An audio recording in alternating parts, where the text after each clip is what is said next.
Oke, Assalamualaikum warahmatullahi wabarakatuh. Good morning everyone.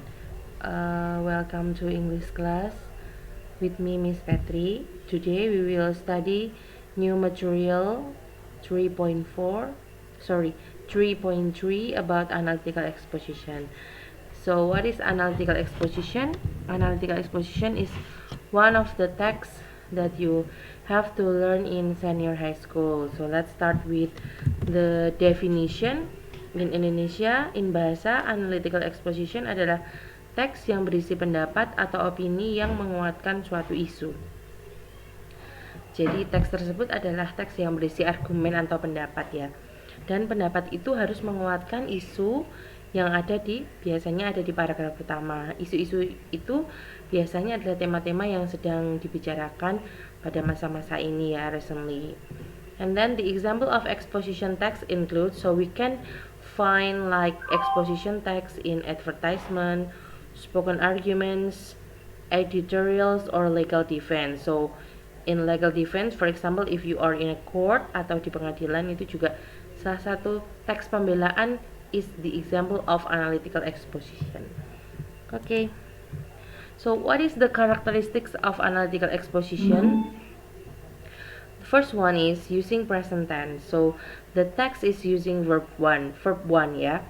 This is one of the characteristic. And then the second one is using connective conjunction such as first, second, third, next, furthermore, additionally, then, etc. Jadi menggunakan kata hubung yang menghubungkan sesuatu seperti temporally, seperti pertama, kedua, ketiga, kemudian terlebih lagi, ditambah lagi, kemudian seperti itu ya.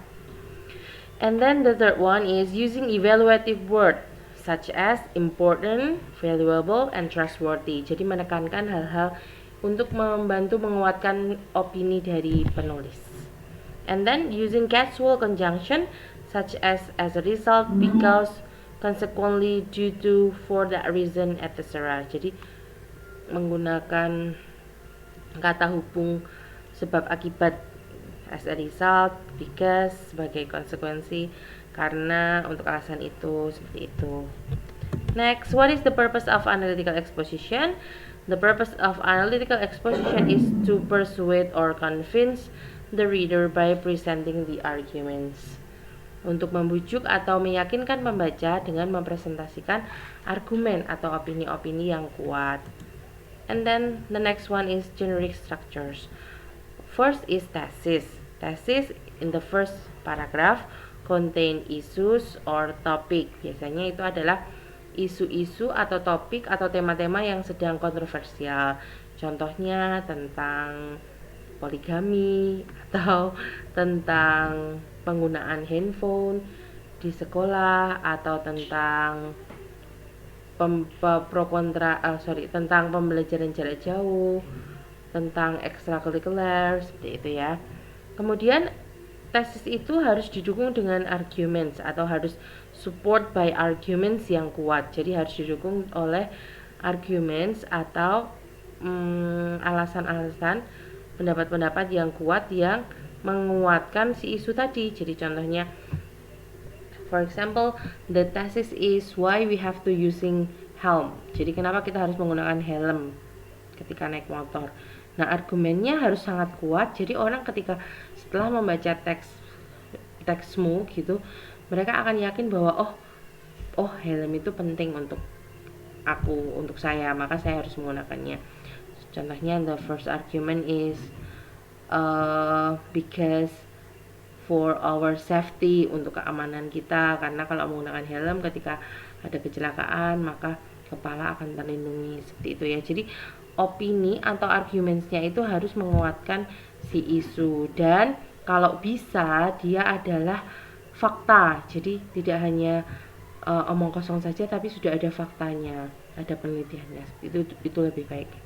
And then the third one is reiteration atau conclusion or closing by wrap up the arguments and state the writer's position. Jadi reiteration adalah kesimpulan atau conclusion di sini. dan penutup ya, dengan wrap up atau merangkum semua argumen yang ada di atas, dan juga state the writer's position. Jadi mengatakan atau menerangkan bahwa si penulisnya ini dia setuju atau tidak setuju tentang suatu isu tadi ya. Jadi posisinya dia bagaimana. Jadi nggak boleh pro kontra, tapi dia harus, nggak boleh dua-duanya, tapi dia harus memilih dia itu yang setuju atau yang tidak setuju, seperti itu. Okay, nah this is the example of text analysis, model of exposition, analytical exposition ya. So the structure is so if you see in here, jika kamu lihat di sini, ini adalah, this is one example of editorial ya, just like, or complain letter about I'm sick of seeing so much rubbish on the roadside. Last week I drove from Gosford and Terrigal and counted more than 200 soft drink cans and 80 bottles littering the curb. Jadi dia tesisnya di sini ya, introductory statement showing others point of view, atau tesisnya adalah tentang sampah yang dia temukan ketika dia berperjalanan dari Gosford ke Terrigal. And then dia tuh nggak suka ya, itu dikuatkan sama series of arguments to convince the audience. The first argument is the recycling and do the right thing campaign have obviously failed. Maybe the police should use the litter camera as well as speed camera. Jadi ini menurut dia, kenapa bisa terjadi seperti ini, karena ini recyclingnya, kampanye recyclingnya itu gagal. Jadi menurut dia harus ada kamera, litter camera, seperti kalau speed cameras ya. Okay, in South of Australia, for example, you pay a deposit of 5 cents on bottles and cans, and this encourages people to return them rather than dump them.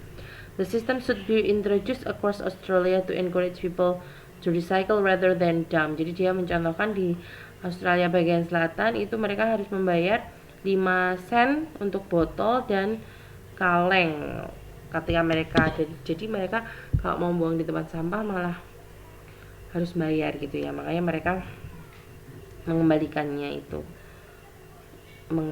untuk mendapatkan uang ini. Okay, and then the last one is conclusion, enforce others point of view. Jadi dia state the writer's argument tadi kan, if we are to improve our environment, then something as simple as this idea must be implemented now. Jadi dia menerangkan kembali posisinya di sini. Oke, dan di analytical exposition biasanya itu ada emotive language. For example, I'm sick of seeing so much. Ini adalah aku bukan sedih, ini bukan aku sakit ya, sick of itu muak ya. Jadi saya muak melihat terlalu banyak sampah yang ada di pinggir jalan, seperti itu. Kemudian dia juga menggunakan modality, just like maybe, should, can, would, will, seperti itu. Oke, kita akan mempelajari cara membuat analytical exposition itu di pertemuan selanjutnya. Sorry, just like this, how to write analytical exposition. Jadi kita akan melihat secara singkat saja. The first one is introductory statement. Jadi harus ada tesisnya, terus di introductionnya itu harus ada preview dari argumen. Jadi ada preview atau argumen secara singkat, argumen-argumen apa yang akan ditayangkan atau diterangkan di paragraf selanjutnya. Kemudian juga ada a question or emotional statement can be used to capture the audience attention. Jadi agar orang itu mau baca teks analytical expositionnya harus ada seperti emotional statement, kayak tadi dia bilang I'm sick of, ada kata-kata itu yang membuat pembaca ini mau ngomongin apa sih, tertarik gitu. And then a series of arguments to convince the audience.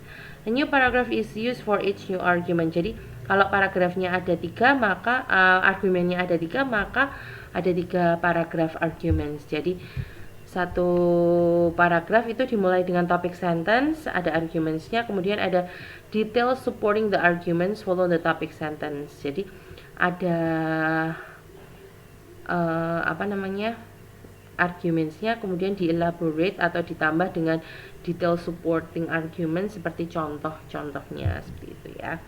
The next one is a conclusion summing up the argument. Jadi ada the author restate his or her thesis, point of view, a summary of what have been stated in the section above may be included here. Jadi ada menerangkan kembali posisinya dia itu bagaimana di dalam teks itu. Oke, that's all for today. Ini adalah tugasmu untuk tanggal 14 September atau hari ini. So for today's lesson, you have a task to find 2 example of analytical exposition text. Then analyze it based on the structure, just like my example in the previous slide. Write down on your book, then take a picture of it and send to Google Classroom. Jadi mencari dua contoh teks analytical exposition, kemudian dianalisis menurut structure seperti contoh saya tadi, boleh. Kemudian itu ditulis di buku dan dipoto. Jadi cari teks analytical yang pendek-pendek saja. Ini bisa dibuat seperti ini ya, bisa. Ininya bisa diganti tesis, arguments, conclusion bisa. Nah, jadi ini ya, ada tesis, argumentsnya, ada reiterationnya, kemudian language featuresnya ada ini ya, present tense, kemudian connective conjunction kamu cari, evaluative word, causal conjunctionnya kamu cari. Okay, that's all for today. Thank you very much for your attention. Wassalamualaikum warahmatullahi wabarakatuh.